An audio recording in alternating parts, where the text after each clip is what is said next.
Bonjour à tous. Notre classe Ulysse du collège Chambéry à Villeneuve-d'Ornon a participé au projet Parcours Paysage. L'association Passeurs organise ce parcours pour que nous ayons un regard neuf sur notre paysage quotidien. Tout au long du mois de mai, nous nous sommes mis dans la peau de journalistes pour partager avec vous le travail de notre classe. Vous pouvez vous abonner dès maintenant à notre chaîne en cliquant sur « S'abonner ». Pour comprendre comment se construit le paysage de notre ville, nous sommes allés interroger M. Morel et Mme Marot à la mairie. Voici leur interview.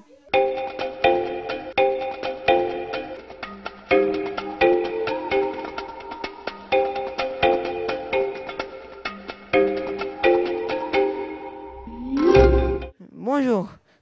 Tout d'abord, en quoi consiste votre métier? Bonjour. Alors moi je m'appelle Mathias Morel, je suis directeur du pôle développement durable de la mairie de Villeneuve-d'Ornon.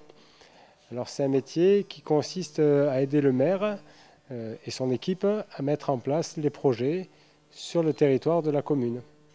À penser les logements, à penser les équipements, à penser les déplacements, voilà, à penser tout ce qui peut servir aux habitants de Villeneuve-d'Ornon. D'accord. Merci. Comment la commune s'est-elle urbanisée? Alors, je vais laisser la parole dans mon équipe, il y a plusieurs personnes. Il y a notamment Mélanie Dumarot, qui est responsable de l'urbanisme, qui va expliquer un petit peu cela. Alors, bonjour, je m'appelle Mélanie Dumarot-Crépu, donc je suis responsable du service urbanisme. Donc mon métier, c'est gérer les autorisations de travaux que les gens déposent pour des piscines, des maisons, des clôtures, voilà, des résidences. Donc la commune s'est urbanisée dans un premier temps il y a fort longtemps autour du Vieux-Bourg. Et puis après, au fur et à mesure, en fonction des coupures qui a été faites sur le territoire, avec la rocade, l'autoroute et la voie ferrée, par quartier. Donc il y a plusieurs quartiers, il y en a 4. Donc au nord, il y a le quartier le long de la route de Toulouse. Ensuite, à l'est, il y a le quartier Chambéry. Ensuite, il y a le quartier du Vieux-Bourg. Et il y a le quartier au nord, proche de la LGV, de la ligne à grande vitesse, de la voie ferrée, au niveau de Benon, du quartier de Benon.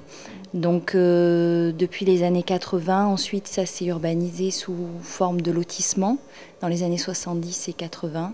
Donc beaucoup de lotissements avec des maisons individuelles. Existe-t-il des règlements pour construire une maison? Si oui, que sont-ils? Alors je redonne la parole à Mélanie. Donc le règlement en vigueur, ça s'appelle le plan local d'urbanisme, donc le PLU. Donc j'ai amené un exemplaire ici. Donc il y a un règlement avec des zones bien définies sur le territoire de la commune. Et par règlement, il y a 12 articles. Et ces 12 articles régissent les hauteurs des constructions, les clôtures, les volumes, les gabarits, la densité, voilà. Qu'est-ce qu'un plan local d'urbanisme? C'est ce que je viens d'expliquer. Donc c'est le règlement d'urbanisme qui est en vigueur et qui permet de réglementer toutes les constructions, voilà, pour pas qu'on fasse n'importe quoi sur la commune.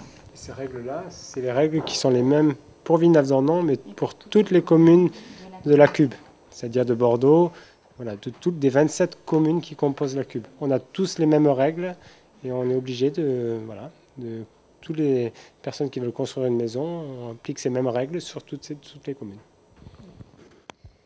Et un périmètre de protection au risque d'inondation? Oui, il y a ce qu'on appelle un PPRI, un plan de prévention au risque inondation, qui a été adopté depuis le 7 juillet 2005 et qui est actuellement en cours de révision. Et donc qui définit les zones inondables sur la commune. Merci. Pourquoi vous avez voulu faire ce métier? Pourquoi lui? Vas-y Mélanie. Vas-y, je t'en prie. Oui, c'est compliqué. Ça se résume pas en 3 mots, mais parce que la ville m'intéresse, les espaces publics, la configuration des espaces publics, le fait que les gens puissent s'approprier la ville est intéressant pour un urbaniste ou un architecte de réussir son métier. Et puis quand les gens s'approprient bien la ville, c'est que quelque part le pari est gagné et qu'on a réussi à bien faire les choses. Voilà, après, c'est plus un concept d'aménagement du territoire qui est intéressant, d'avoir une globalité d'un fonctionnement de ville qui est intéressant. Tu connais à Bordeaux, les bords de Garonne, tu vois, tu es déjà allé sur les bords de Garonne, tu vois, comme les quais, voilà, les quais. Tu vois, comme c'est agréable de se balader, tu vois le monde qu'il y a, ben voilà, c'est un peu l'objectif qui est recherché par ces personnes-là, c'est de trouver le mieux vivre sur un territoire.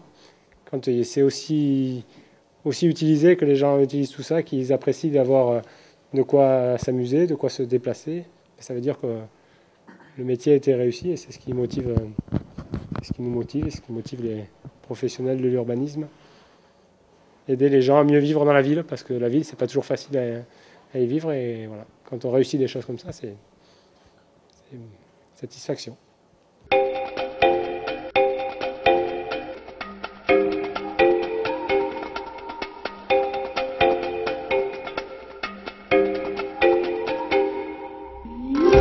Nous voulons remercier M. Morel et Mme Marot d'avoir répondu à nos questions. Grâce à eux, nous avons compris comment la mairie travaille pour faire évoluer notre ville. Notre prochaine vidéo vous montrera notre entretien avec M. Mofra qui cultive des vignes dans notre ville. N'hésitez pas à nous envoyer vos commentaires. À bientôt.